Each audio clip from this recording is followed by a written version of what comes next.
I brought you eggs, but they're not here. I want you to know that I got them. And I gathered them, and I was like sitting there doing something, and I got a whiff of my fingers, and it was like chicken poop. And I'm like, there's poop on my fingers. I work with poop so much. It's a crappy job. This is the way today's going to go, and I love it. Is it? James, are we rolling? We caught all of that. Thank goodness. Thank goodness. Poopy fingers. I literally you forgot have my eggs. I did. I have eggs. I have a dozen, which is like really expensive. So that was these days, yeah. And especially fresh ones right from the farm. Organic, really organic. Yeah. So I'm very happy to have you here, Danielle. So we have Danielle Judd in the house, and we are talking about chicken poop and we haven't met. I know. Which is so great. We must be comfortable. I'm always comfortable. This is what you get. Well, so Danielle, welcome to the Passion Project. Super excited to have you here. And it's really fun. We truly met 7 minutes ago because you were running late. Don't tell Helen that. Helen already knows. No. But the reality is I know a lot about you. Yes. And I know a lot about your organization because this crazy woman volunteers at your farm. I love her. This woman named Randy. My wife loves what you do, who you are, and the organization that you've built. And it's become her passion project. She loves coming down there. So I'm so excited to have you in here because I've learned a lot, but it's super fun to do it one-on-one and real. And recording it all. Yeah. Yeah, you're going to regret that later. No, not at all. You're going to feel like, what just happened? Listen, so Danielle, you are so there's a long path, and I'm really excited because I know enough, as I said, to get in trouble, but you run a nonprofit and you run a farm. Far, you're doing great. Yeah. This is good stuff. 1 minute and I'm doing well. But you are a nonprofit leader, which is hard. And you run a farm, which is hard. So, you're all giggles and bubbles and stuff, but you're doing incredible stuff for the world at your farm.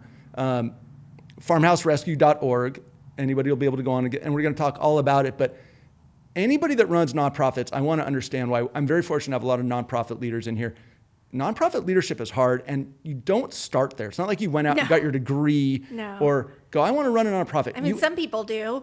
Yes, but they're really good at it. But typically when you start your own, I had no idea what I started. Right. And we're going to talk about why and how that all happened. At any moment, someone's going to open up the trench coat and see I'm standing on like 3 little children, and it's just like, I'm like, but at the same time, figure it out. But you can say that, but that's bootstrapping, and that's how nonprofits require people that are innovative, creative, but mostly passionate. And there's a reason that you've gone down this road. And then you figure it out along the way. I think I can name numerous people that have just been in this chair alone that have gone down that road, and most of us aren't willing or capable to spend the time and energy and effort and blood, sweat and tears and being covered in poop to make this dream, passion, vision come true. Absolutely. I'm a super stubborn person. Hallelujah. Yeah.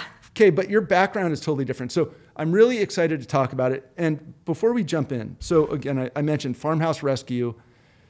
You're sporting the shirt too. You have this swag. I had to steal this. It's so cool. I get like starstruck every time I see some sort of swag of Farmhouse Rescue. I get so excited because I'm like, oh my gosh, I started that. Well, one day I'll see you wearing the MS, the Passion Project hat, and we're rolling. But listen, in doing research on you, Randy gave me some good nuggets, but in doing the homework, what I found is there are quotes and quotes and quotes and quotes about what you guys do, what you provide, who you are.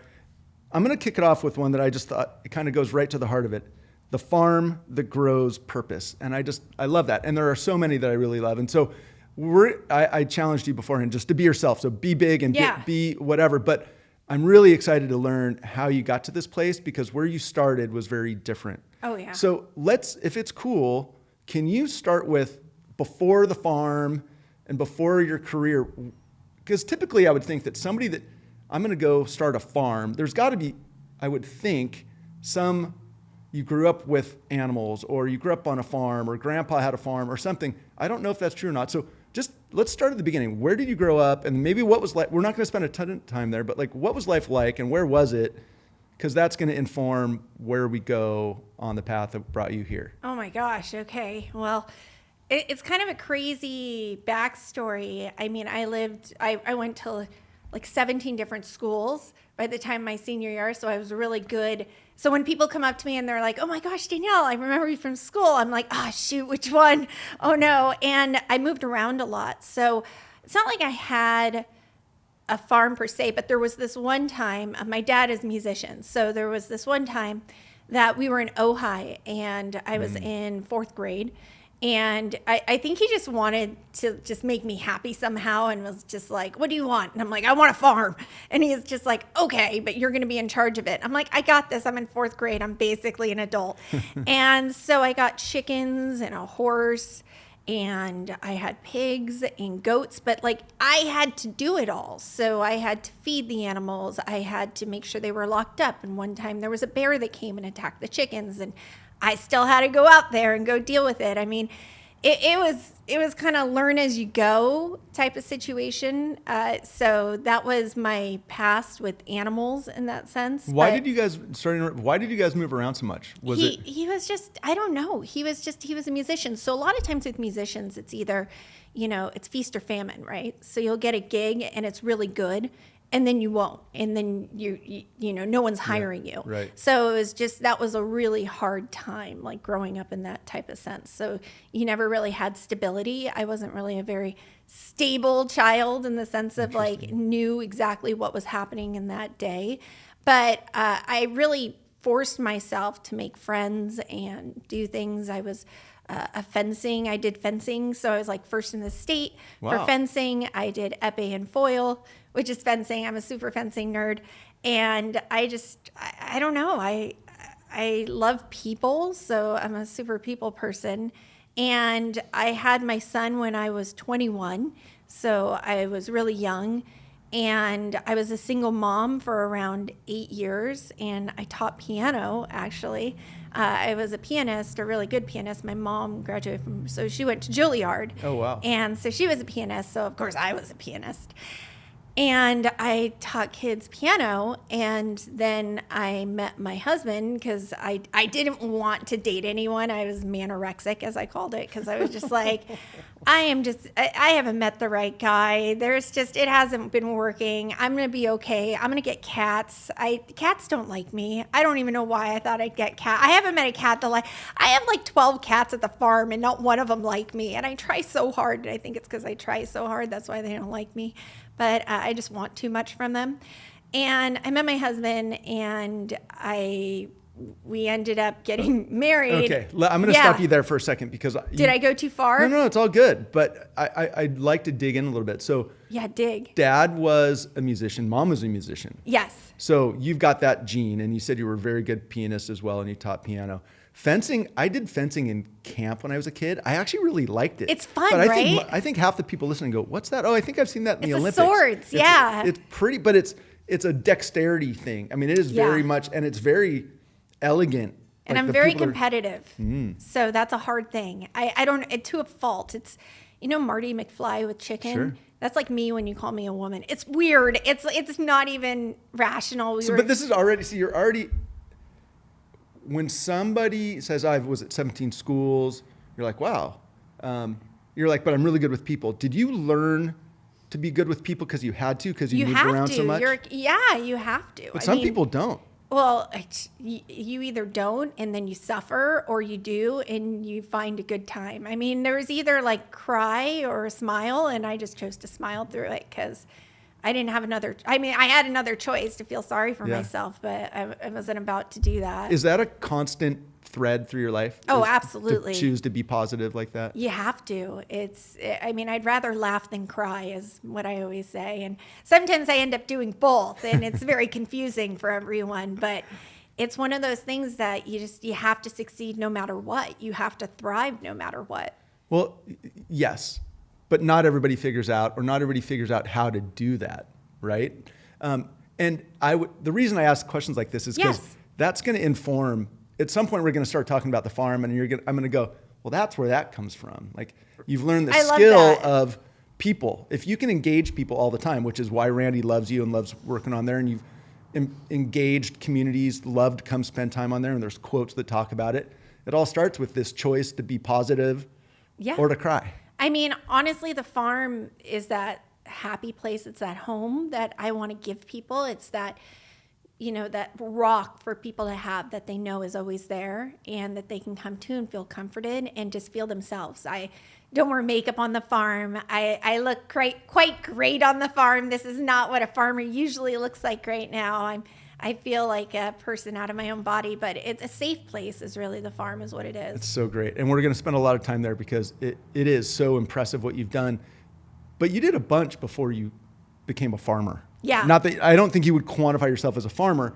I don't know. I run a tractor. I can run an excavator. I'm a pretty good farmer. You sent me a picture last night that you were super. I could birth a cow with my bare hands in 1 minute and 30 seconds. I mean, I Really? was wrecked after, but no one knows that. Wow. Now they do. The things that you learn when you're working on the farm. But last night you texted me, you're like, oh, I've been busy. You were just putting your tool shed together. Yeah. And you would hang all your DeWalt tools. And I was like, oh, that from a hardware store guy? How much DeWalt I had. Yeah, I'm a it's all little yellow and black. OCD, so I was a little upset when That's all I had gotta match.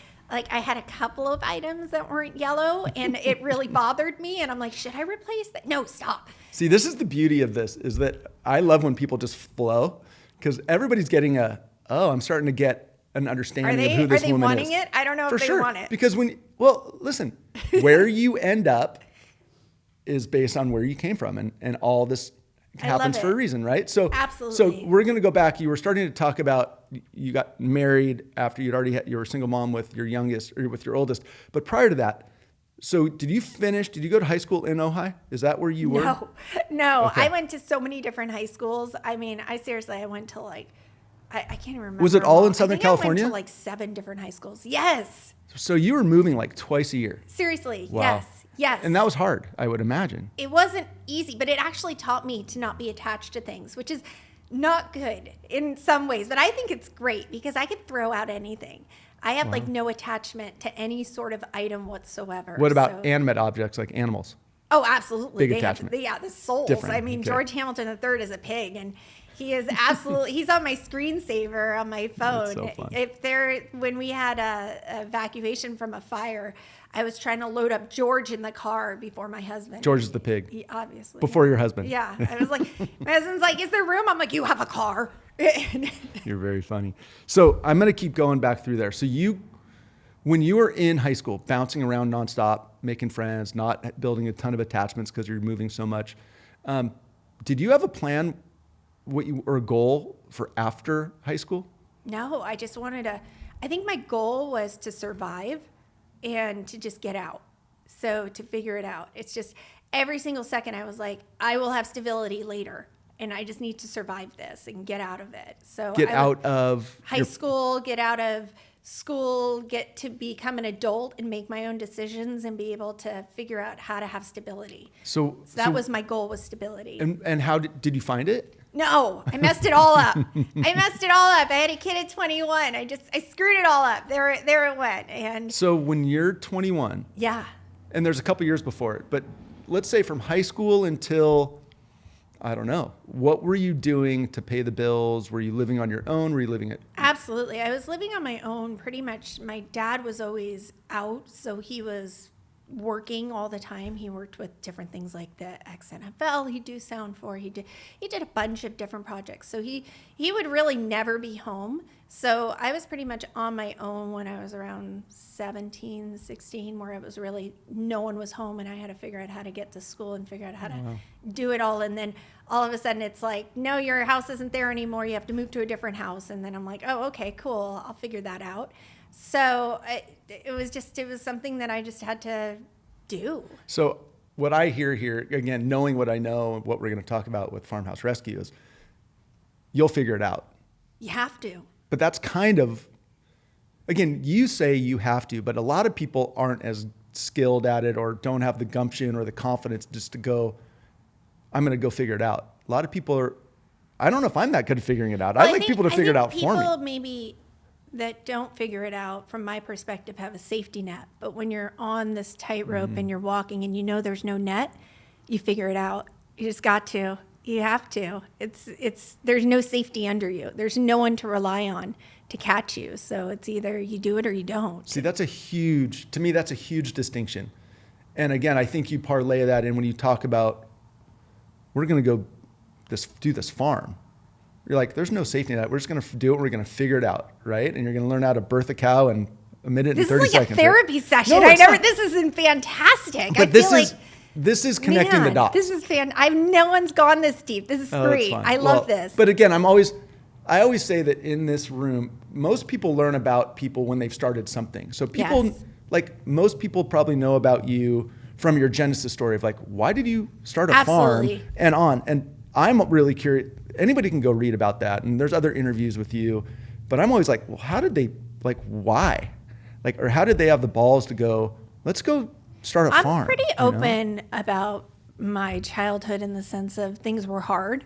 And it was really hard. But I feel like if you get stuck in that mindset of my life was hard, I had a crappy childhood, my dad wasn't very nice to me, things like that, it's gonna hold you back. And where am I gonna be if I just stay in that person that was kept there? And I feel like a lot of successful people, I feel like, have a messed up childhood, not in the sense that I was like moved around, but a lot of crazy stuff happened as a kid when you're raising yourself. But it's one of those things that I think if you're really truthful to yourself, you become a survivor and you become stronger.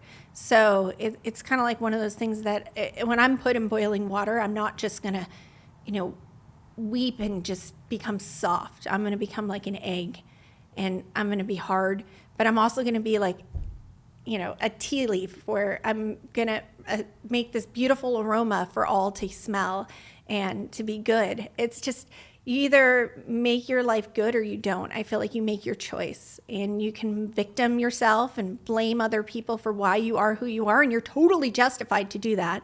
I'm justified to feel angry and upset and held back, and that's okay. And I'm okay with feeling that way, but it's not going to get me anywhere. It's not going to make the world better. It's not going to fix anything. It's just going to make me feel better, but it's not going to actually make a difference in the world.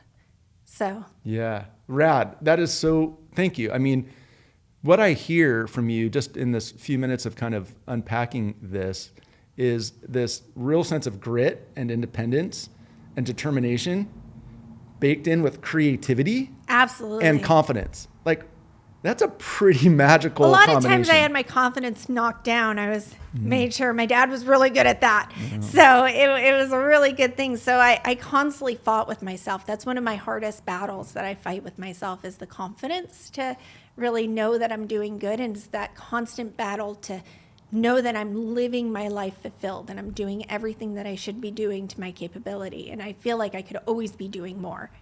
So that's always hard. I think when people start hearing, if they're not familiar with Farmhouse Rescue, they're going to find that you're doing incredible stuff. Again, I appreciate that. And I'm guessing very bootstrapped to start. Like, again, I don't want to get too far ahead of it. Let's hold there. So what were you doing to pay the bills?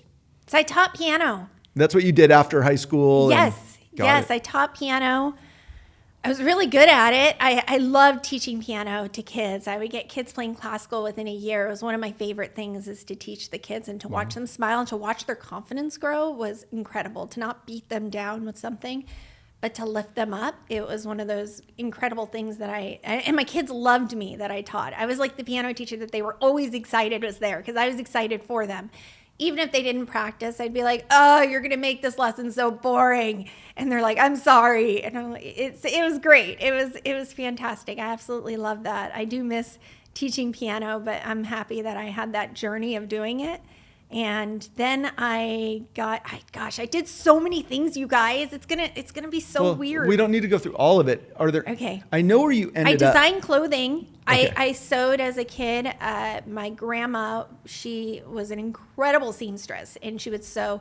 She would take me places. So when I'd see a pretty dress as a kid, we'd go to Saks Fifth Avenue, and I'd pick out a dress. Am I going to get in trouble with like shoplifting right now? So we'd go to Saks Fifth Avenue to get this dress, and then my grandma would we would seam rip it apart, and we'd make a pattern of it, and then we'd go to the fabric station in like LA, pick out different fabrics and recreate that dress. And so she taught me how to sew. I have a sewing room currently, and I love sewing. I started, a company came to me, a fitness company, and they wanted to start a clothing line. I'm like, I could do that. And so I started their clothing company, and it was really successful. I made all the patterns. I sent it all. I wanted production to be made in America. So because of the textile industry, a lot of it's not made in America. So I wanted manufacturing to be here for clothing. So that was a big thing of mine. And I was able to get that, but I wasn't fulfilled in it. It didn't. Was that a didn't brand feel that right. anybody would know the name of? It's called Body Groove. So it was a like fitness dance company. And after that, when you're not fulfilled and you're just like, nah, I'm ready to move on. You guys are good. You have a baseline here. I'm good. This isn't my place. And it's not where you're supposed to be. So moved on, and I was really good at decorating. This is where I wanted to go. So yeah, I was really great at decorating. I loved putting things together. It's the OCD in me, and I think my childhood and everything taught. I have ADHD, as you can tell, and OCD. I have all these letters, and I think the OCD was an acquired thing because I had to have some sort of order, and I had to, if I can control something, that was fantastic. So it stayed with me, which is why all three of my kids' names are R's for the only reason that I needed them all to be R's. What was why?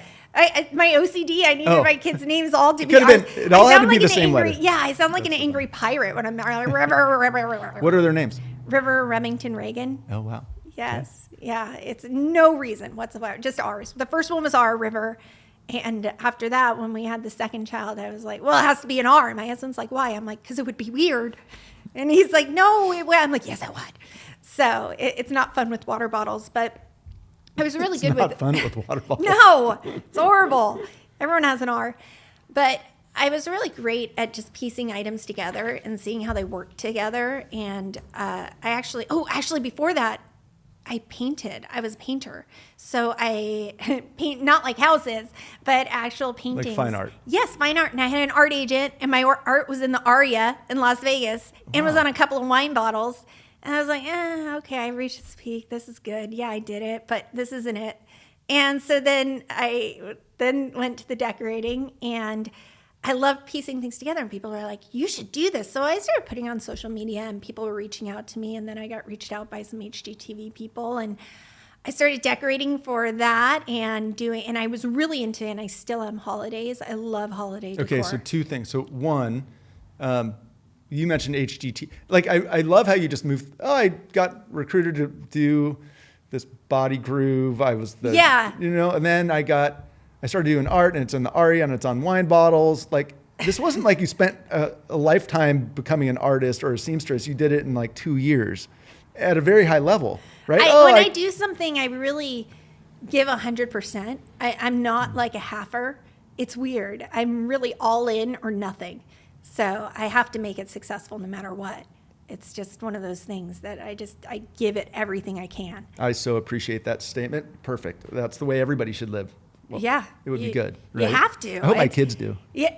You do and you don't, because there's always people are like, oh, to have a work-life balance. I'm like, I have no balance. It's not good.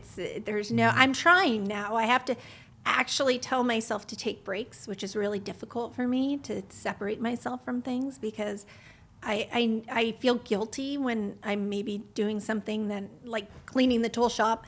I'm like, oh, I got to clean the tool shop, and I have to give myself a reason of why. And it's because I could then find my tools easier, so I could go build the chicken coop, not because, I should maybe do that for me.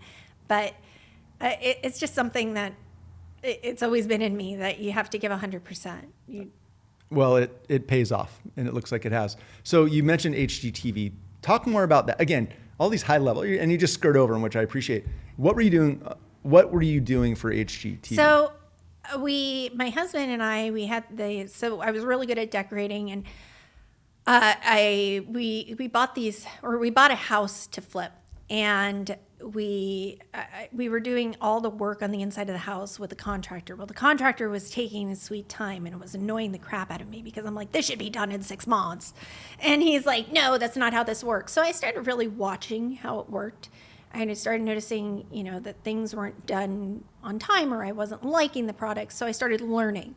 and just getting into it, doing tile work, doing woodwork, just figuring it out, finding my friends who are contractors and being like, hey, teach me how to do this, and endless YouTubes. And finally just my contractor would come back and say, well, we can't put in the shower because of this. And I'm like, oh, okay. So I'd stay that night and finish it.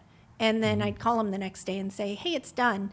And can we start with the tile now? And he's like, well, we can't do that because of this. So I started doing that. And so eventually he got really annoyed that I started doing it and making sure that we were staying on the timeline, because if I didn't do it, then I was subject to his timeline. And I wasn't okay with that because we had agreed upon timelines. So I had to make it happen. Or else we weren't going to make money from that house. So I started just really diving, like I said, 100% into building and learning how to do everything. And we had Tarek reached out to us and from Flipper Flop. What's his full name? That's Tarek El Musa? Is that what it is? Yes. He lives around here somewhere. Yes, now, right? yeah. He's so awesome, actually. He sold our house that we flipped, and we met there, and he's like, what? You did this? Like, and we started talking, and he really, we really got along really well. He's a doer. He's an incredible. He's really a hustler. He's great. He really is.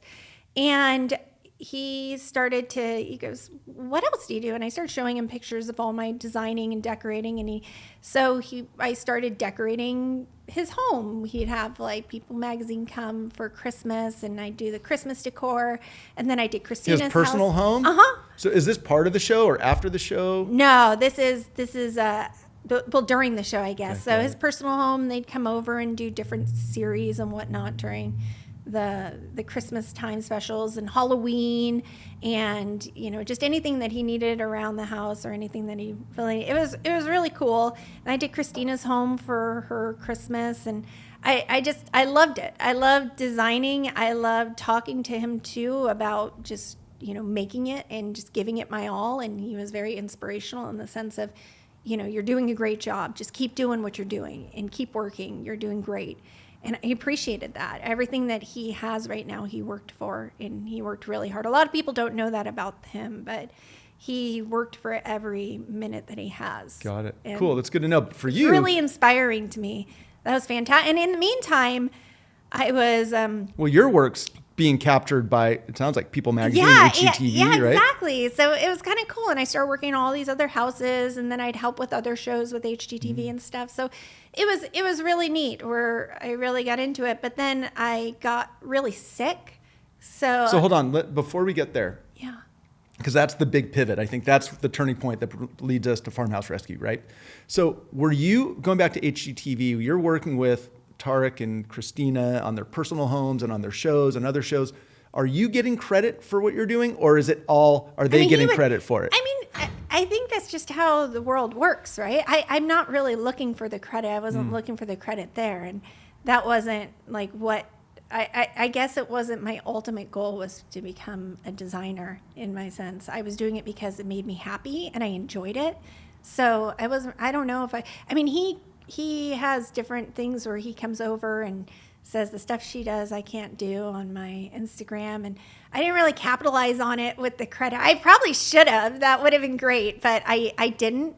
So I'm not sure about that. But I was just curious because if you're working with, could be anybody, but if you're working but with, they'll call and say, hey, can you come in here? I need this help. I'm like, yeah, of course I could be there in 20 minutes. I'll be right there.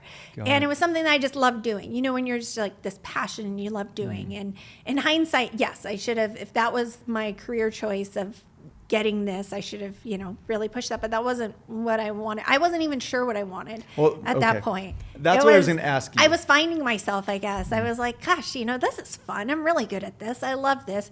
I started working with some other people doing homes, really fancy homes, and they weren't very nice. And it was hard. I just saw a lot of ungrateful people where I would work really hard and do a lot, and they would just be like, well, I'm not sure if this is really, can you get it different? And I saw a lot of waste, and it bothered me. And when things bother me and I'm just like, nope, this doesn't feel good. I don't like it. I'm out. And it didn't start feeling good. I didn't, when I'd start posting things or putting things out there, I would get comments of, I wish my home looked like that. oh, I wish I could do that. So I tried to start steering things towards, well, you can. Here's some simple ways. And I started noticing a lot of people that didn't like what they had because of things that I was showing them. And it didn't make me feel good. I didn't like people feeling bad about what they had or their means, that they couldn't afford what these other people had. And these people have a lot of money, a lot of resources, and the people that were coming to me did not. And I didn't like making that goal for them unattainable. And it got to me. It kind of bothered me, and I didn't like it. It's such an interesting... It felt icky. Well, nobody likes icky. Yeah, but it's such an like the best way I can explain it. It just felt icky. You felt dirty after working with them? I didn't feel like I was making the world better. Like, how was I was maybe making myself better. I was doing a really good job at that. I was excelling in my career of what I was doing, but it wasn't helping anyone else except for the clients that were just showing how great their place looked. It's so interesting. So 2 things. One, that statement, like my wife, Randy, loves design. And that's why I think one of the reasons why you guys get along so well, we love architecture, she loves design, but she won't go to the home tours around here anymore because she's like, I hate going to places where I come home feeling less than about what we have. Yes, that's not what you should feel. Right. You should feel inspired. So she's like, I'm good. They're beautiful. I don't need to go feel that way looking at everybody's my house, stuff, when you come over to my house, it's so funny. People will come in and they go, I love your house. And I'm like, really? Why?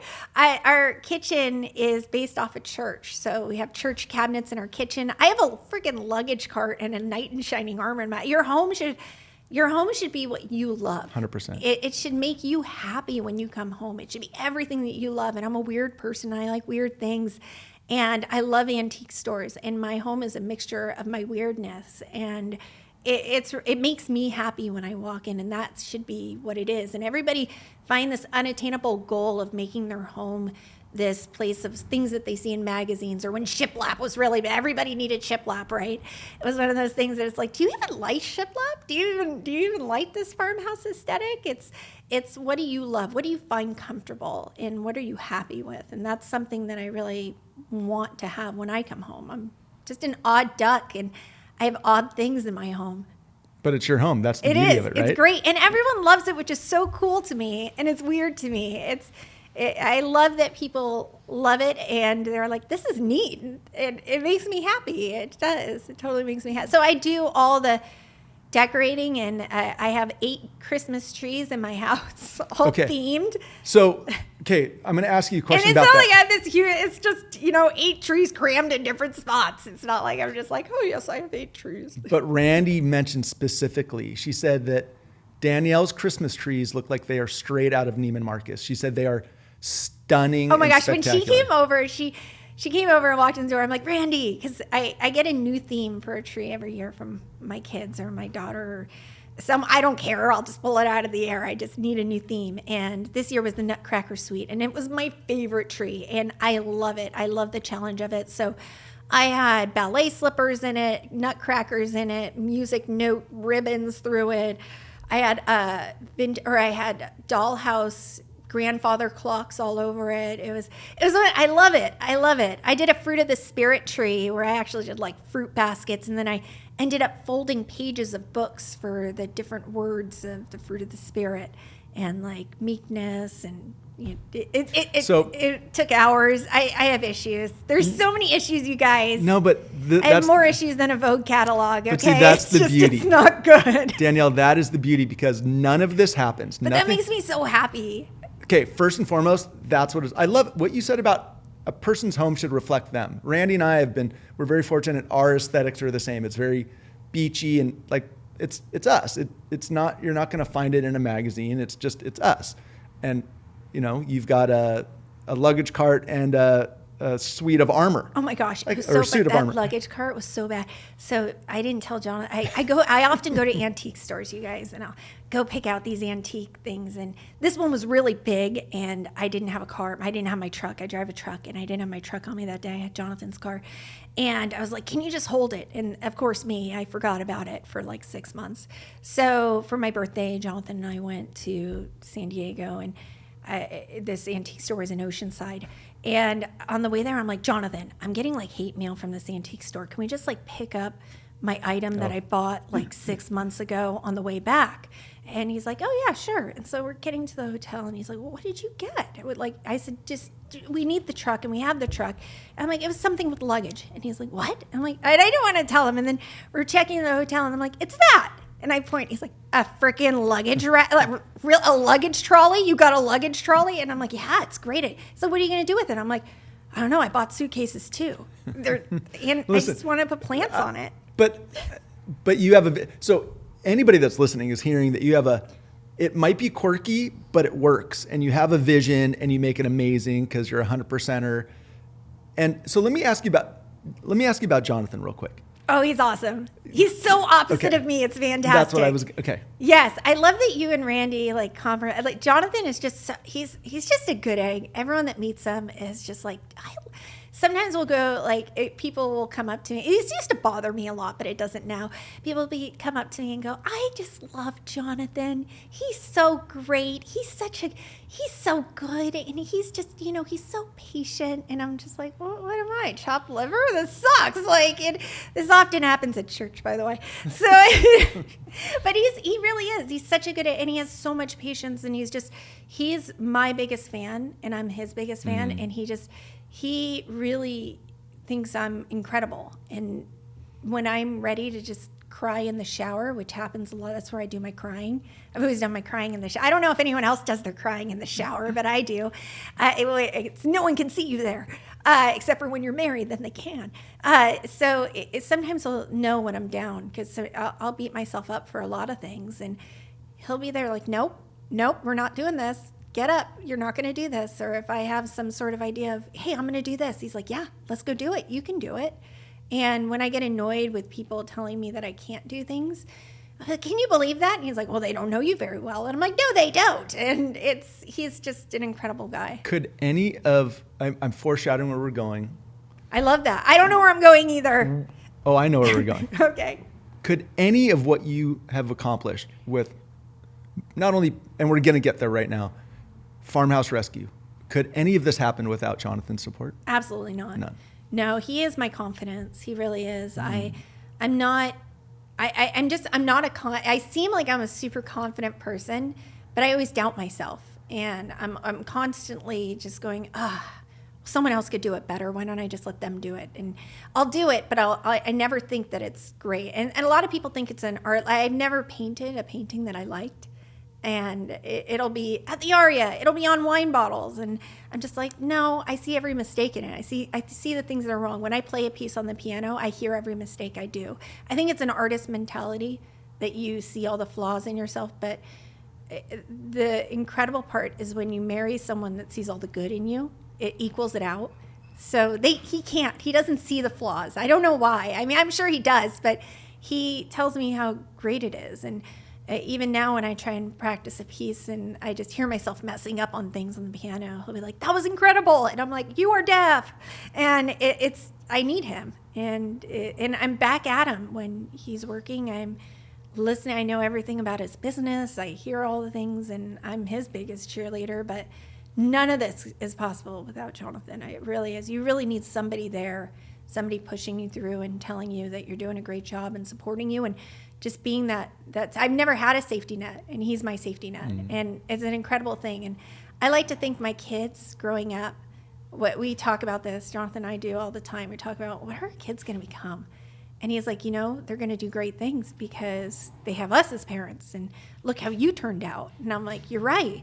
And he's like, but imagine how you would have turned out if you would have had a safety net, if you would have had this. And I'm like, gosh, that would have been great. That could have been awesome. So I feel great as a parent knowing that we give them that space. It's awesome. It's lovely.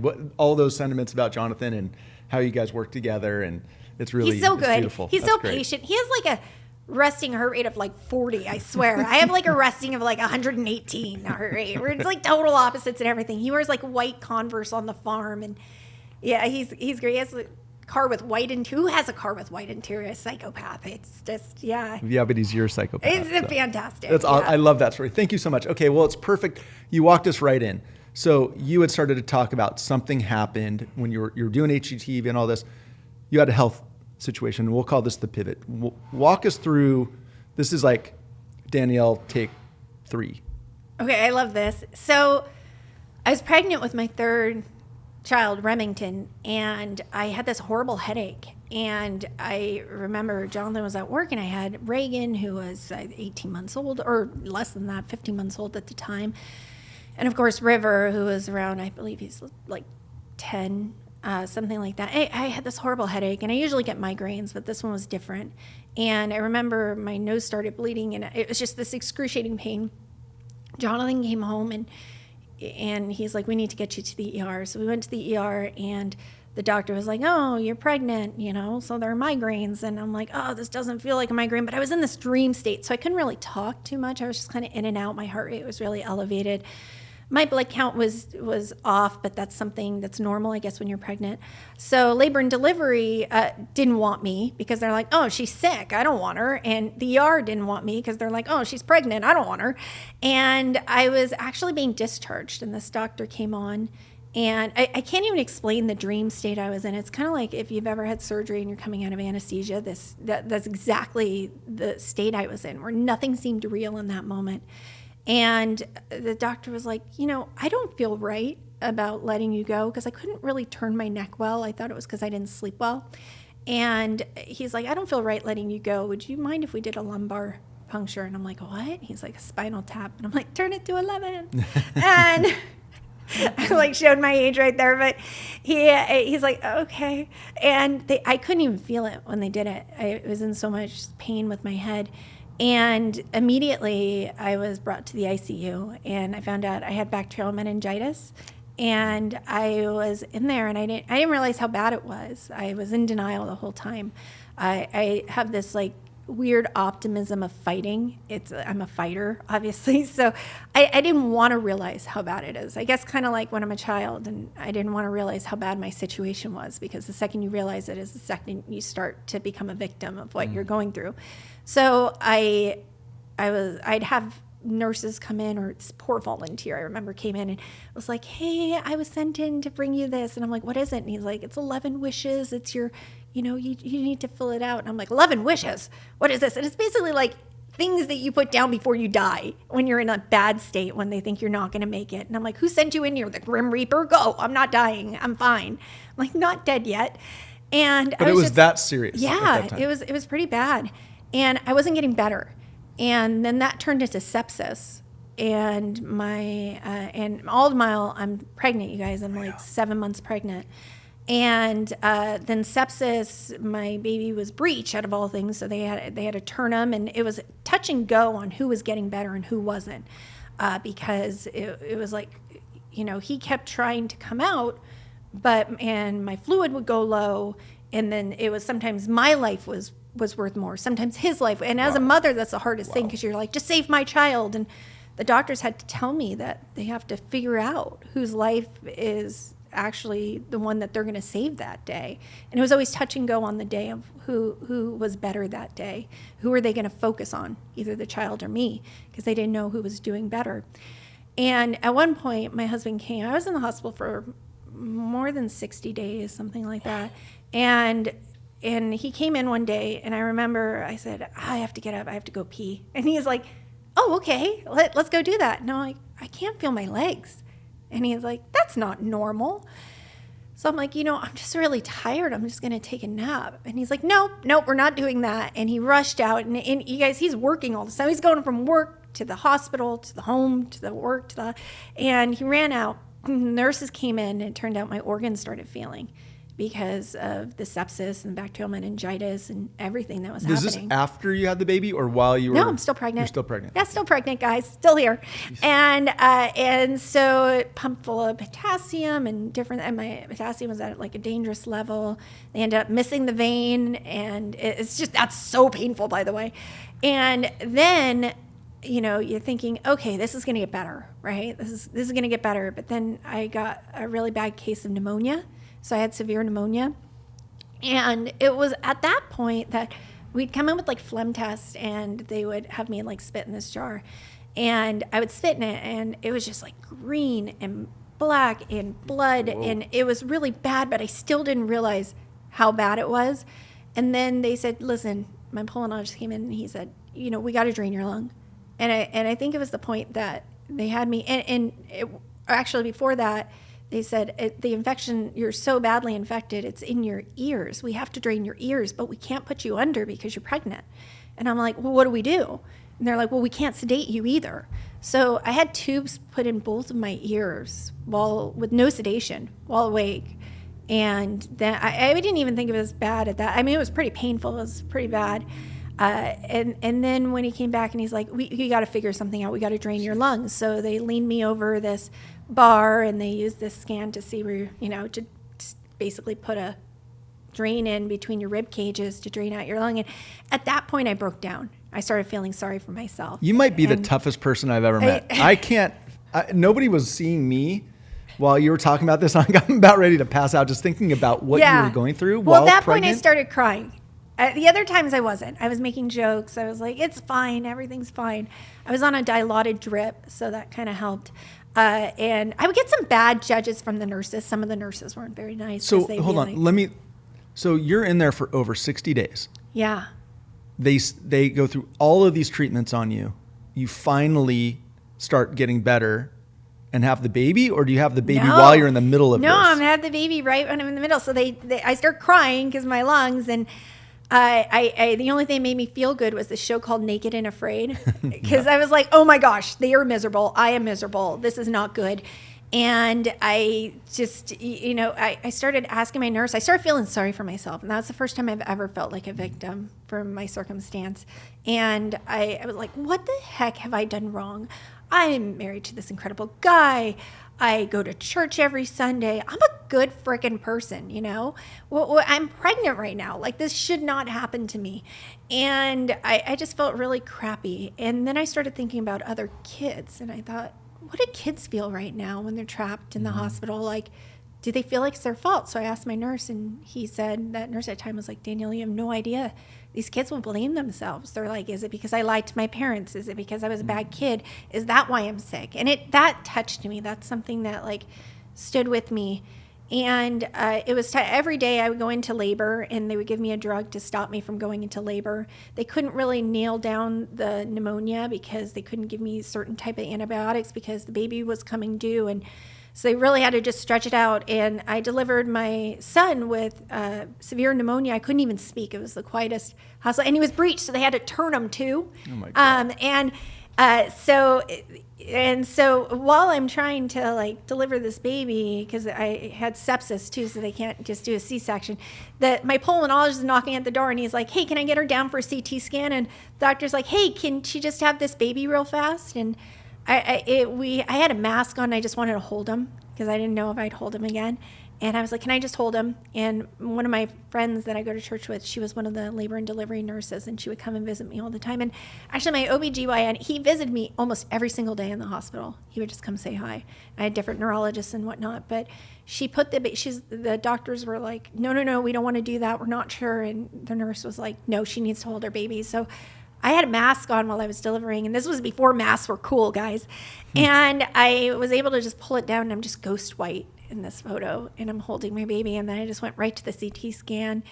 He was discharged before I was, so he's fine. He was doing fine, but then I did discharge, but then I had all these things afterwards where I started having seizures. I lost the hearing in my right ear. I had severe gum loss because of when your body starts shutting down, it starts eating the tissue in your body. I had these eyesight problems where things were a lot closer than they appear. So I'd knock things over.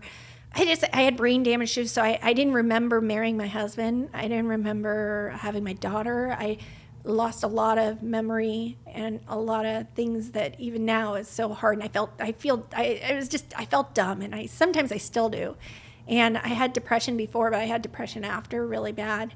And it was at that point that I was healing, and my husband came up to me, and he saw, and I'm with this newborn baby and stuff, and sees we're not really connecting because I'm just feeling like not myself. I'm like, what if I'm not even an artist anymore? What if I couldn't even read music anymore? I didn't know who I was. All these things that I've thought that I studied for, all these things that I thought that I could do, I'm like, well, I'm not the same person anymore. I don't have that skill. Everyone used to tell me how talented I am. Who am I now? I'm no one. What caused, sorry to interrupt you on this, but what was it that caused the memory loss and the seizures? Was it all from the meningitis? Or yeah, so it attacks your spine and goes to your brain and just affects you.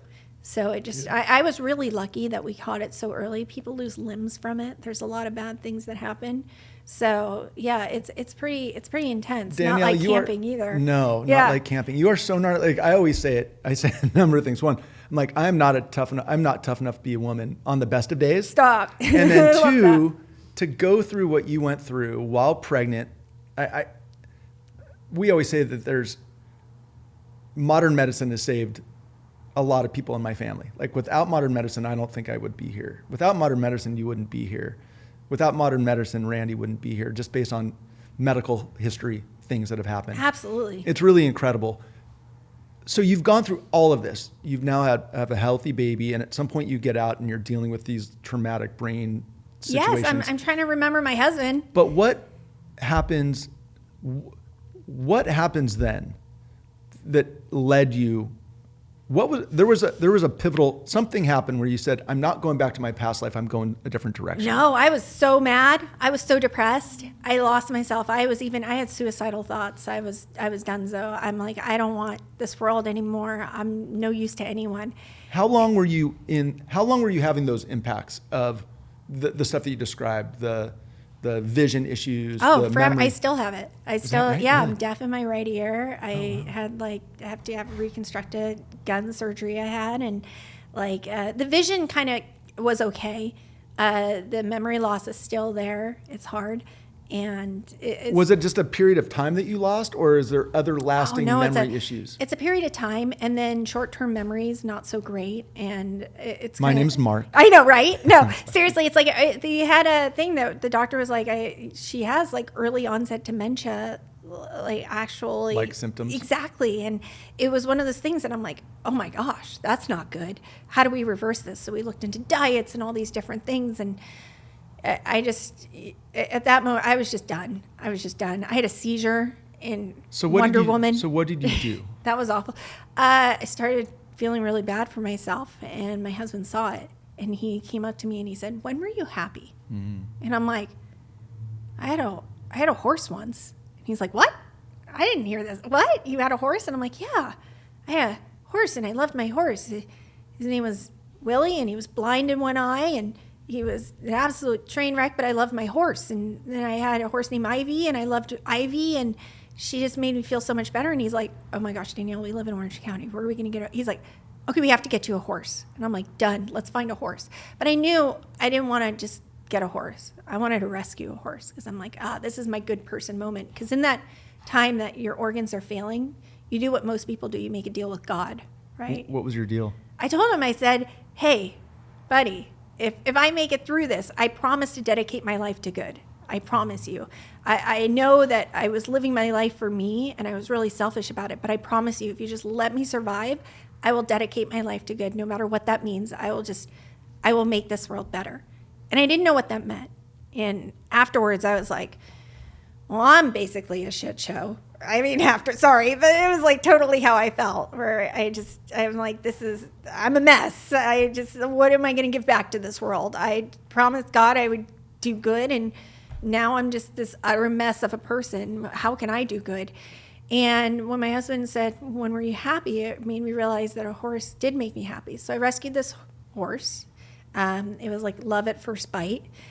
She was an off-the-track racehorse, and she just healed me. What's her name? Lovey. Lovey. Yes, and she was not very fast at racing, so they didn't want her. And I was like, good, done. I don't like running. So we had that in common, and she didn't get along with other horses, and I'm like, totally get that, girl. And so it became this thing where I thought, I was like, yes, this is my good person moment. I just rescued this horse. Look at me. I'm such a good person. And the horse ended up rescuing me. And it was this feeling that I had. So I'm like, I need chickens. And he's like, what? I'm like, chickens. I want chickens. Hold on. Where did Lovey live? I had to find a barn. I had to find some barn in like a different place. And I was like Rancho Carrillo or things like that. And I had to go rent a barn stall for her, and I would visit her every day. My husband I'd visit her, and then I'd come home. I'd bring the kids, go visit her, just groom her, just love on her. He sometimes would ride her, but that didn't matter to me. I just wanted to be there with her. Sometimes just sit in the stall with her. I even spent the night a couple of times. It was like this real. Did you immediately feel better with her? Yes. It was crazy. It was just like nothing else mattered. Everything was good. And I said, I need to rescue more animals. This is great. So I rescued some chickens and then a pig. Where were you putting these chickens and pigs? Oh my gosh, you guys, I lived in an HOA in this community called Robinson Ranch. If any of you know, it's this like total starter home community. It's fantastic. It's great. I love it. I love Robinson Ranch. I'm guessing the HOA didn't allow for pigs and chickens? The funniest thing, so the HOA president lived 2 doors down, and he would say, do you have chickens? And I'm like, no, those are parrots I rescued from a chicken farm. And he's like, well done. And I would just bribe them with eggs. And then the pig lived in the home. Yeah, really? George lived in the home. It was great. So George was in the home. And then it got to a point where I was driving and I saw this pony, and I rescued this pony, and I realized, oh shoot, we need a bigger boat. Like that's not good. This isn't good. And I told my husband, I'm like, we need a farm. And he's like, oh yeah, that shouldn't be hard in Orange County. That's no big deal. And you know, he's just getting over the medical costs and all this stuff, and we're just trying to figure it out. And but at this time, these animals are just for you, for fun, for happiness, just to have animals. And it felt good, and I felt like I had purpose again. But I remembered that thing that I had with God, that little pact I made of, I promised to dedicate my life to good. And I'm like, well, look, I'm rescuing animals. So then I was told, this voice told me to go find a farm, and it was kind of like Field of Dreams, right? So we found this farm. This woman, her daughter died of cancer, and she had this property, and she couldn't take care of it, and she was basically like, I can't take care of this. And it was like an art commune for a while. A lot of artists were there. It was filled with windows and mattresses, and it was a hot mess. Where is this property? In Trabuco Canyon, which is right 20 miles straight east of Laguna Beach, roughly. Exactly. Right? It's in between Cook's Corner and O'Neill Park. Gotcha. And it took 6 shipping containers to clean that place out. And it's not even done yet, by the way. And I remember crying, just being like, what did I do? And Jonathan was cool. It was like total money pit. No, he just was like, oh, I always saw myself in Kodo. You know, that was him. He's just a very clean person. He's like, you know what? I even asked him, I'm like, why'd you move to this farm? And he's like, you know what? When I saw you happy, I was like, done. I have to. This is for her. This is going to keep her alive. And I started collecting all these animals, rescuing these animals. And at one point I went, look, I've done it. I'm a good person. Look at all these animals I've rescued. And then I'm like, no, this is my purpose. I need to give this to other people. And I realized if this made me feel good, imagine what it could do for other people. So I started inviting people with, depression, with adults with special needs, just different people that were going through stuff to come to the farm just to help out, just to connect with the animals or rake or like clean up. I can't even tell you how therapeutic it is to not have cell service and just work with your hands. It's where fantastic. You are is a beautiful old California looking area. It's not built out. It's not HOA. No, it's big fantastic. Oak trees everywhere. It's really stunningly beautiful. At that time, when you're starting to invite people over, is it still just your family home farm? Yes. There wasn't a name. There wasn't an initiative. No. And my husband was like, oh, okay. You want to? I'm like, yes. I need to help other people. This is the purpose. This is what we need to do. He's like, what are you going to call it? And I'm like, I got to call it something. And he's like, yeah. And I'm like, well, it's like a rescue, but it's like a farm, like a farmhouse rescue. And he's like, well, there's your name. And I couldn't. I was like, wow, yeah, all right. So I designed the logo, and I designed that back logo. I actually designed that whole shirt, you guys. Yeah, I designed that logo, and I was like, I'm going all in. This is it, 100%, man. And I was like, he's like, and I'm like, I need to make a nonprofit. I don't even know how to do that, but I need to do that because I need to start helping people. And I want this to be something. And he's like, absolutely, you can do it. I knew nothing about nonprofits. Did this just start snowballing based on these conversations with you and Jonathan? And you're like, yeah. What are we going to name it? It's got to be a nonprofit. And it was really God that was directing me in this. It wasn't just my idea. I was asking. And when you ask, you'll get these things to you. It's just, I was asking, what do I do? What now? What do I do now? So I was asking, and I knew I had to start this nonprofit. I didn't know how, but I knew I had to do it. So I figured out, I bought a book on nonprofits, how to start a nonprofit. And I filled out all this stuff and figured it all out, started this nonprofit. And it was doing great. We were doing great, and people were feeling healed and happy and finding purpose again. I even had one girl that said that she would drive through the canyon, and she said that she would just sometimes think, I could just turn the wheel and end it. She's like, but I knew I was coming to the farm and I was okay. Wow. And I'm like, yes. So I asked God, I said, well, I've done it. I'm a good person. Is this what you wanted? And I got this answer of, no, it's not done yet. And I'm like, crap, this sucks. I thought we were done. And I realized there's more to do. And so I thought about that time that when the kids were in hospitals, and I'm like, oh God, I got this so well. I'm going to put a leash on a pig and I'm going to bring it to a hospital. This is a genius idea. Thank you so much. I'm amazing. So I get this leash on a pig. I convince this hospital to let me. Which hospital? It was, I don't think they want to be named. Okay, it was not, no it was problem. Kind of like, Children's hospital. Okay. And I somehow convinced this nurse to let me bring this, pig in that was totally trained to bring to the hospital because it'll make the kids feel better to bring these. Yeah. So I bring the pig in and it's going great until he touches the marble floor, and that's when it went really bad. He starts screaming, and I don't know if you've ever heard a pig scream, but it is just like, it is so bad. It is an echo of a hospital. And then he's just flailing, and people are staring, and I'm like, oh, this is not going well. So we get to the elevator, and I'm like, I just gotta make it to the elevator, because I'm like, I'm in at this. Most people would turn around. They'd be super smart, but they'd turn around. So I get to the elevator, and that's when things went worse. He got out of his leash. Oh. And I was diving to come catch this pig, diving under chairs to get this pig. And I finally pig's running all around. Oh my gosh, it was crazy. And it was not good. So I get out home. Of a movie. Yeah, That's it was totally so bad, you guys. And so we get home. And I tell John, this didn't work. I can't believe this didn't work. This is what I'm supposed to do, though. And at that moment, I realized I wasn't asking of what I need to be doing. I was telling of what I needed to be doing, and I needed to be asking what it is that I need to be doing, because that was my idea, and that wasn't what I should be asking for. I shouldn't be just giving my idea. I should be listening to ideas that I need to be doing, and that's when I started understanding of how to listen to God and listen to what your purpose is. And I said, okay, I messed that one up. So sorry, won't do that one again. Bad pig area.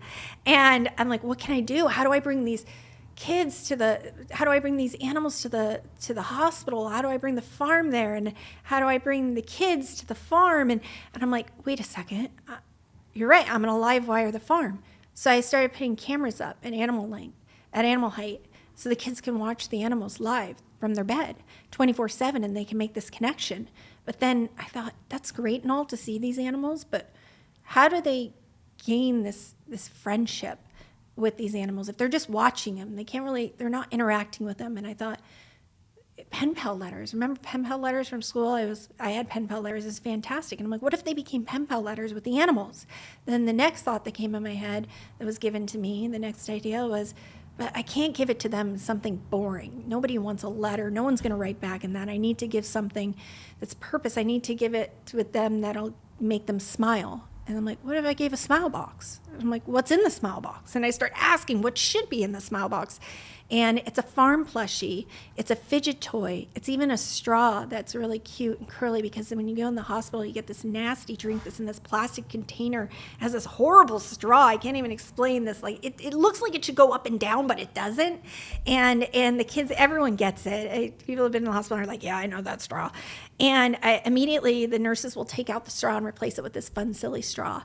With some fun fidget toys with an art project, and then the pen pal letter where they have access to the live cams. But they write a letter to Lovey, which is the first animal on the farm, which is the horse that saved me. And she tells a little bit about herself. She says, my name is Lovey. I'm a racehorse. I wasn't very fast. My good friends are this. My favorite color is this. I love eating this. What do you like eating? And at first, I didn't get a letter. I thought a letter would come in that day, and it didn't. And I was really sad. And then a week later, I started getting letters in to Lovey. I started reading them out loud to her. And then it goes to George Hamilton III. Then it goes to another animal, and then another animal. And it's just this constant rotation of them meeting the animals. And then they have this day called Guests of the Farm. And if they finish their chemo treatment, or if they don't, and it's an end-of-life wish, they come to the farm with up to 20 of their friends, and they have a day dedicated to them. It's a day that I go all out, because I love decorating, like I said, and it is whatever they're into is what they get. And it could be from like, one girl, she never had Easter, and she really wanted to do Easter because she had 364 treatments by the time she was 4 years old. Oh my God. And she never had an Easter. And she had cancer twice. And I'm like, girl, I'm going to give you Easter on the farm. And I had the Easter Bunny there. We have photographers there, videographers, so they don't even have to worry about it. The event tent fully set up, different activities, turn a goat into a unicorn. It's like anything, huge Easter egg hunt and dyeing eggs and anything you can imagine. It's like the great, and then a catered lunch, and it's a day, and their gas is paid or their transportation is paid, because it's truly free for them. It's a day for them to just make memories, because at that point you realize that that's all that you get is your memories with that person. It doesn't matter your things. It's what you do with them that matters, and that you get to keep with you. And it's that day that they have that they could just live there in that moment. And whether it's an end-of-life wish or it's a day that we're celebrating because it's your last chemo treatment, it's beautiful. It's never sad. It's absolutely beautiful. It's fantastic. And at that moment, I realized this is what I was meant to do. This is my life's purpose. And I've never felt so fulfilled and so that I'm doing the right thing and I'm being a good person and living to my true potential as I do now. But I have this constant nagging in me that there's just not enough time to get everything done that I need to get done, because I want to spread this to so many hospitals. Right now, we give 50 smile boxes every single month, like every month, to these hospitals, and we give them $20,000 worth of smile boxes to these hospitals. There's around like 260 nonprofit children's hospitals, and those hospitals are, like Chalk and Children's Hospital of LA and Rady's, and we're giving them these. But I want to cover all the hospitals in the United States. That's my big goal. I want to first cover California. We have a few left in California to cover, and I want to make sure, because we give these smile boxes every single month, and we guarantee them a year of smile boxes. Because the reason we do it, instead of just giving them, here's some smile boxes, is because it became a community. The kids will see another kid starting chemo treatment because they start at different times, and they'll see that they're nervous, and they'll say, did you get a smile box? And I never, because at one point the kid was like, oh no, sorry, we don't have those. I never want that to happen. That can't happen. I want the nurse to know that that's their tool. And I heard back from the nurses, and they're like, Danielle, this has helped us because we're the bad guys. We come in and we have to prick you. And now we get to bring them the smile box, and we open it with them, and we open with the family, and we get to, start their infusions with it. And it also, I heard from the child life specialist that it gave something that I had no idea it was giving. It gave a friendship to these kids that they're missing school. They don't get to have these interactions with these friends. So these farm friends like George and Lovey and Avalanche and, Henrietta is obviously a chicken. These are their friendships that they're making, and they're working on writing, and they're writing these animals, and they're making friends, and they have they have hope. They have hope to come to the farm. They have hope to look forward to. So, yeah, but every day it's a struggle. I like I said, I wasn't in the nonprofit world, but I had to figure it out. So most people think I'm out there on the farm, just loving my life on the farm, but that's not it. I'm behind the computer. I'm in an office. I'm constantly trying to figure out, how do we get funds? How do I get people to care about this? To care enough to give funds, to donate to us so that we can reach these other kids. How do I become a nonprofit professional that all these other people have gone to school for? How do I become that person? And I'm constantly studying. I'm grant writing, and now I have people that help me, but it's something that we want to grow and become big, and it's the hardest thing I've ever done. And I've done a lot of hard things. This is honestly the hardest, and I'll never finish it, and I'm happy with that. But I want to, and I hope to one day get a different CEO in that'll really drive this further. But I know when I do, the creativity will stop. So I need to make sure that it's at the right place that it is before I hand it off, because I need this to be successful, and I want it to be. And it's for these kids. It's not about me. It's about all these kids, and it works. And that's the coolest part. And the hardest part is figuring out, how do I get people to see it? How do I go against the different nonprofits, these amazing nonprofits in this community? How do I become one of them so that people can see that we are just as great. I don't take a salary. I'm the CEO of the company. I work long hours. I have another person, our chief impact officer, Helen. She doesn't take a salary either, because and a lot of people are like, oh, well, you will eventually. I'm like, you know what, maybe one day. But right now, we couldn't get to where we are if I did.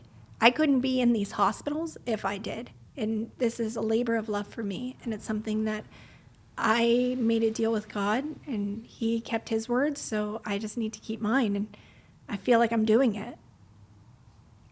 Danielle, I think I got chicken skin about 18 times while you were just sharing that whole story about. You'll fit right in. No, it's incredible. And there's a number of different directions I want to go with this. But before, like, there's the whole nonprofit conversation and what it takes to run a nonprofit and what it takes to run yours. But more importantly, I just want to say incredible kudos to what you've built and the why. I love the story and everything about what you've done and how you've done it and the motivation to do it. What kind of impact do you hear from those kids or those families? Or the hospitals? Oh gosh, the kids, the family is my favorite. We didn't know we needed this day. We didn't know how important this day was, the Guest on the Farm Day. We didn't realize what that meant to our family till we were here. We didn't know how healing these animals were till we saw it. Like, we just thought this was cute, but it's more than that. This gave hope.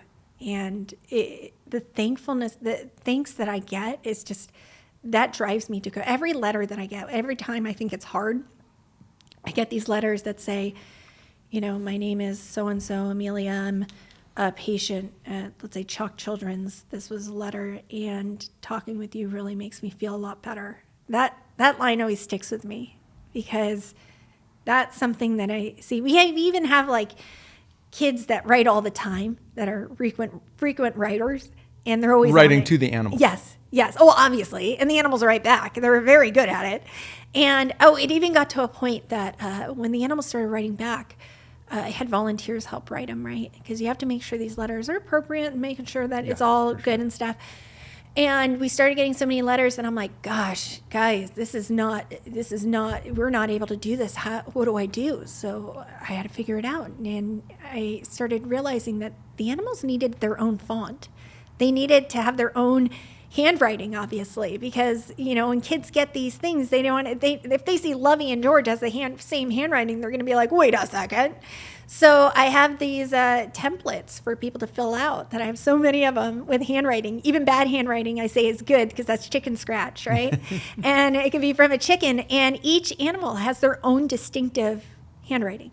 And we're able to streamline it, where we're able to write the letters and on the computer and print them out where it looks like handwriting, because it is actually real handwriting for these letters. So we're able to streamline that process, which is so cool. You are so creative. And I had to create the website, you guys. I hate computers.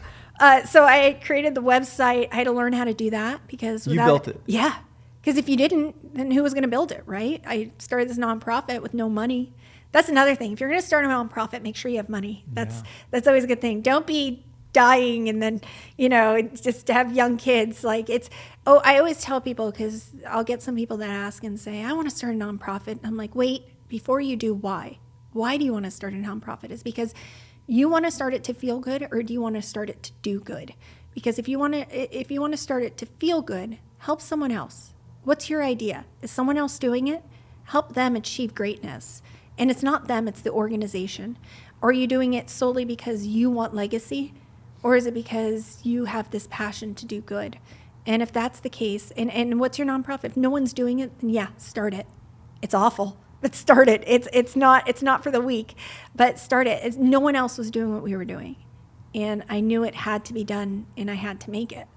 And no matter what, I had to go against the big dogs with all the stuff that they did. So I needed a website. Who was going to make my website?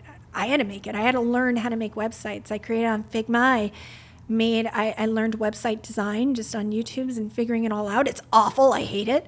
Now we're able to, work with it but the website that we have right now, I built that.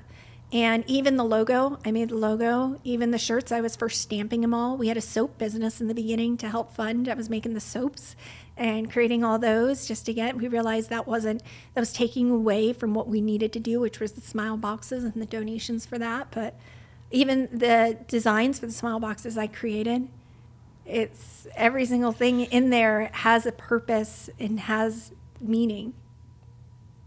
Danielle, like I said, when you look at the things that you dealt with growing up and what you dealt with when you were in the hospital and overcoming it, your ability to overcome and power through and take no prisoners, like, it's really incredible. Like, when you hear, I had to build the website. Most people can't or won't go through. I would say I wouldn't say I can't, but I really don't want. But the fact you're like, I got to do it because nobody else is gonna. I need the logos. I got to screen the shirts. I had some cool people. But it's incredible. There's some cool people that have really come in my life that, like, I attribute a lot of this to. There's a girl named Hannah, or a woman named Hannah, and she was an intern from Purdue University that came in, and she was at the beginning of it all, and you'll see me kick and scream. She'll see me kick and scream if I don't want to do this website. She would actually steal my shoes so I couldn't walk outside, so that I would sit there and do the website. I had to learn taxes. I had to learn how to file. I had to learn because to do all our accounting, I couldn't hire an accountant. And my husband went to school. He went to BYU accounting, and he's really great at it, but he's working all the time. So I had to learn QuickBooks. I had to learn QuickBooks Online. I had to learn what it meant to itemize items. Like, where does that go? And it's actually helped me later, because now with our accounting, I respect to see what they need to know. That any item that I purchase, I'm like, oh, nope, is that falling under this or is that falling under that? And I'm grateful for all these struggles that I was given to be able to work every part of it to be successful. But Danielle, so I always say that nonprofits are super hard. You gave the best dissertation on, like, for any future potential leader that wants to start their own nonprofit. Like you just said, like you explained it really beautifully. Like, do it if, don't do it if. But what you're sharing right now is a very common message for early stage or startup nonprofits. With no money, you said it. Yes. Don't start it if you don't have money.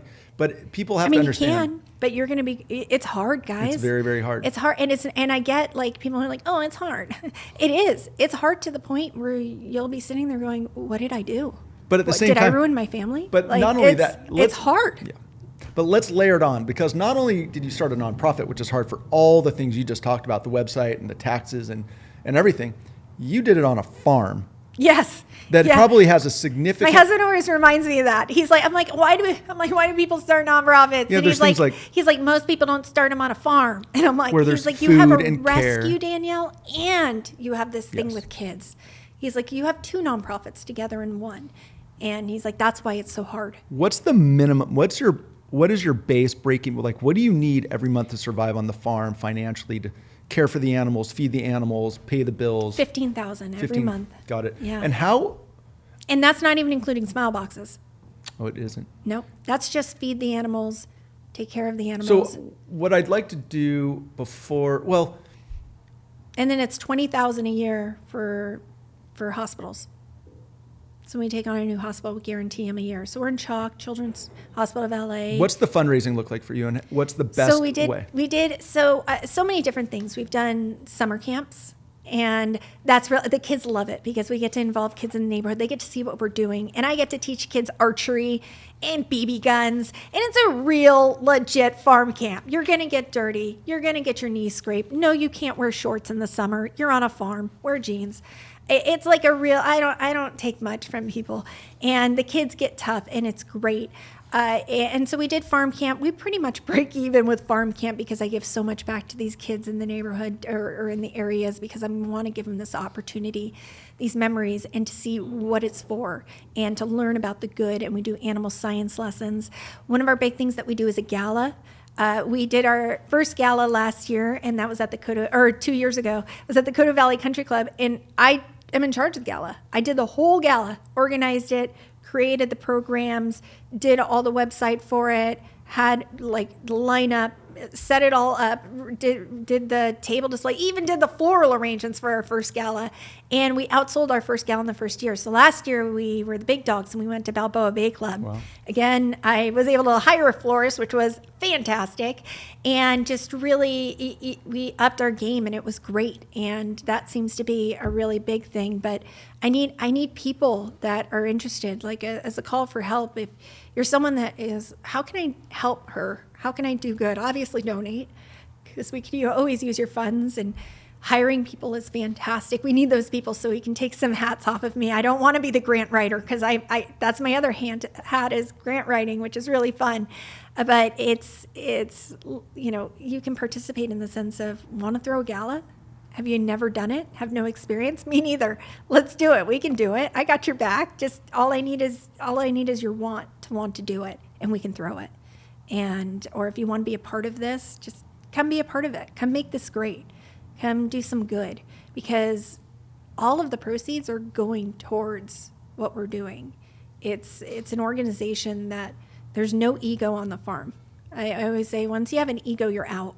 That's it. I don't do egos really well. I don't want the farm to be Danielle Judd. It's not about me.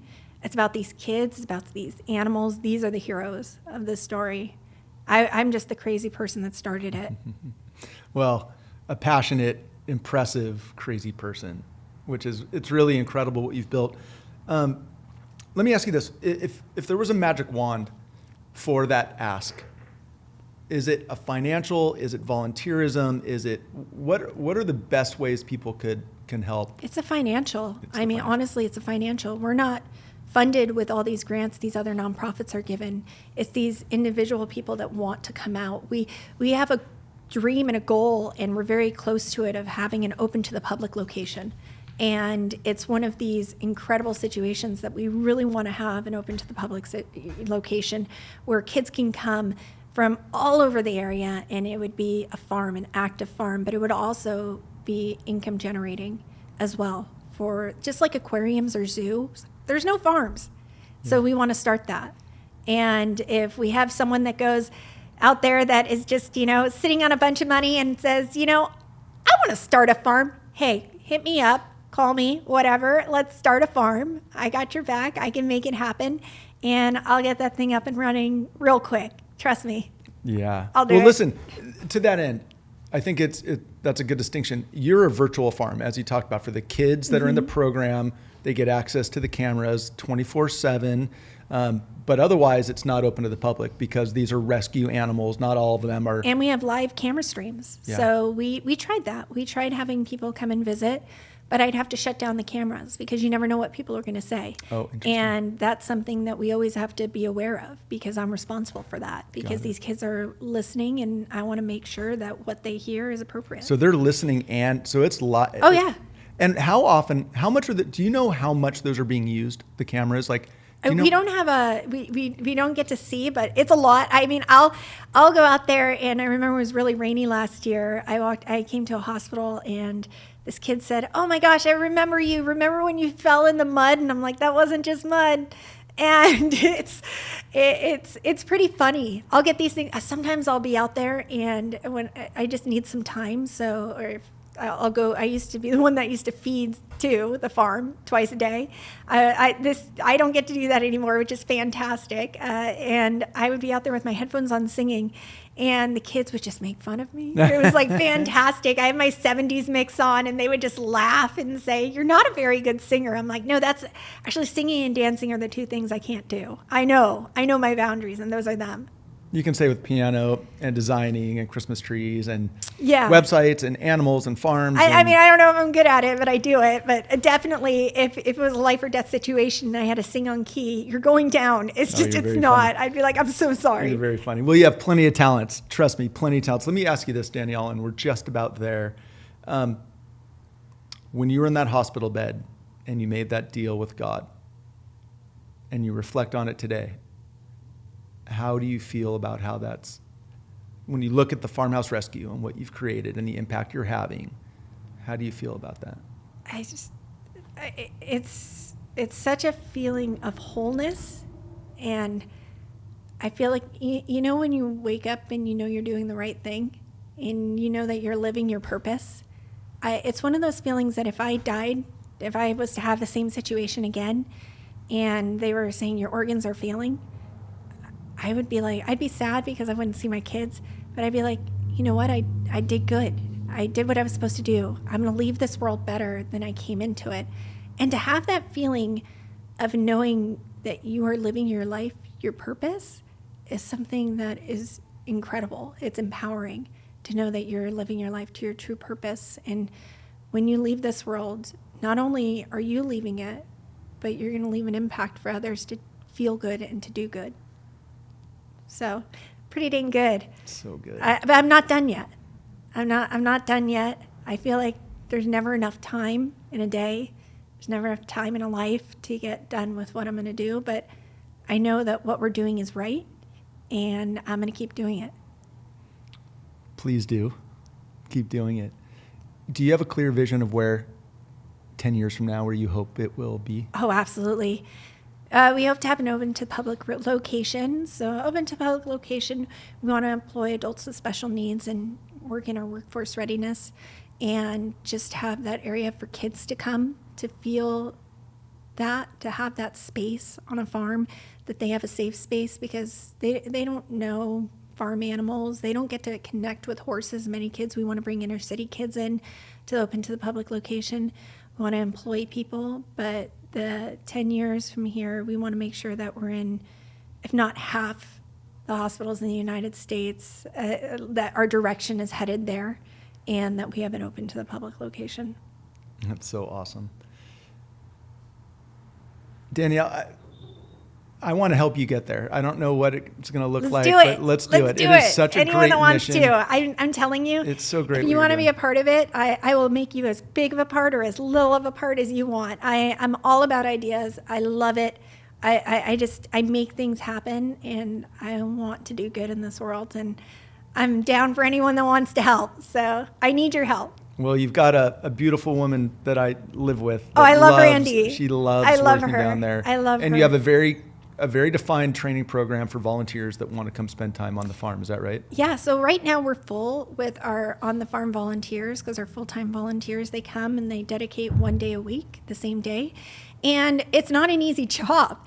I mean, you don't get to touch the animals some days. You're picking up poop, you're raking, and it's happy. I mean, I love it. It's dirty, it's muddy, it's not fun, but they do it for a bigger purpose, because they want the farm to be pretty for the kids that are watching the farm animals.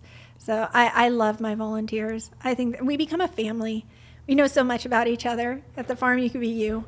And even on our board, people can just be themselves. We had a board meeting outside on the farm with pigs under the table. It's like the best board meeting ever. If people want to find out more about Farmhouse Rescue, about becoming a member or supporting you, or if they want to learn about the animals or the programs, what's the best way to find you? So farmhouserescue.org, or they could simply call just 949-329-9225. Awesome. That's literally my direct line. Got it. Very cool. There you go. The website has all the animal stories, the programs, all the links. It's all there. You also have an Instagram page. Is that correct? We do. Yeah. Farmhouse_rescue. And we have Facebook, and we have all the books. I don't know. We have all I don't know what's in now. I was the social media person before, and now I have Helen that helps. And we have so many incredible people that are helping, like Randy and Helen that is our chief impact officer, and Jonathan that's behind. I mean, so many people like you that's doing this thank you. That's what getting awareness out there. Great organizations, especially nonprofits, require community engagement. And when you're doing something as good, you're helping kids and adults with special needs, health issues. It's lovely what you're doing, and it's so creative how you've done it. And as I think it's one of the quotes in there is that the people are helping the animals, and the animals are helping the people, and it's this lovely symbiotic relationship that you've created for all of these species to work together. I'm just doing what I was told to do. Let me end it with this quote, because it touches that. Danielle's heart is the purest of hearts you'll ever see. Genuine doesn't even begin to describe her. And I think that is how we're going to end it. Because that's Who said that? I can't tell you. I want to know. It's lovely. Oh, that's so nice. Danielle Judd, farmhouserescue.org. Thank you so much for what you do. Thanks for being on the Passion Project, and thanks for keeping my wife busy. Oh, I love her. She's great. I'm going to get you on the farm. I'm coming. Okay, I promise. done. Danielle, thank you so much. Whoop, whoop.